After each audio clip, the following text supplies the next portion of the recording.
ഇതൊരു single plant അല്ല, ഇതൊരു കൂട്ടം ചെടികളാണ്. ഈ ചെടിയുടെ മനോഹാരിത എന്ന് പറഞ്ഞാൽ ഈ ഗ്രീൻ ലീവ്സിന് ഇടയിലുള്ള ഈ റെഡ് കളർ ഫ്ലവറാണ്. ഇത് നമ്മൾക്ക് എല്ലാവർക്കും അറിയാവുന്ന പോലെ നമ്മളുടെ സ്വന്തം ആന്തൂറിയം പ്ലാന്റ് ആണ്. എല്ലാ ഗാർഡനുകളിലും ഒരുപക്ഷെ അവരുടെ കളക്ഷനിൽ ഉണ്ടാകുന്ന ഒരു സ്ഥിരം ചെടിയാണല്ലോ ആന്തൂറിയം. ഈ ചെടിയുടെ പ്രത്യേകത എന്താണെന്ന് വെച്ച് കഴിഞ്ഞാൽ ഇതൊരു സിംഗിൾ പ്ലാന്റ് അല്ല, ഇതൊരു കൂട്ടം ചെടികളാണ്. അതുകൊണ്ട് ഇതിൽ കഷ്ടി ഒരു ചെറുതടക്കം ഒരു 5-6 ചെടികളുണ്ട്.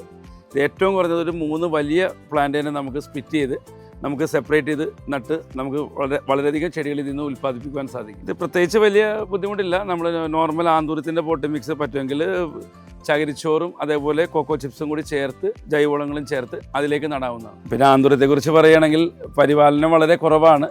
പിന്നെ റെഗുലറായിട്ട് സീസൺ ഭേദമില്ലാതെ നന്നായിട്ട് പുഷ്പിക്കുന്ന ഒരു ചെടിയും കൂടിയാണ് ആന്തൂരി. നല്ലപോലെ തണൽ ഇഷ്ടപ്പെടുന്ന ഒരു പൂക്കുന്ന ചെടിയാണ് ആന്തൂരി എന്ന് എല്ലാവർക്കും അറിയാമല്ലോ. ഇതിൻ്റെ ധാരാളം വെറൈറ്റീസ് നഴ്സറിയിൽ അവൈലബിൾ ആണ്. ഇപ്പോൾ നമ്മുടെ കയ്യിൽ റെഡ് കളറിൻ്റെ വലിയൊരു ശേഖരം തന്നെയുണ്ട്.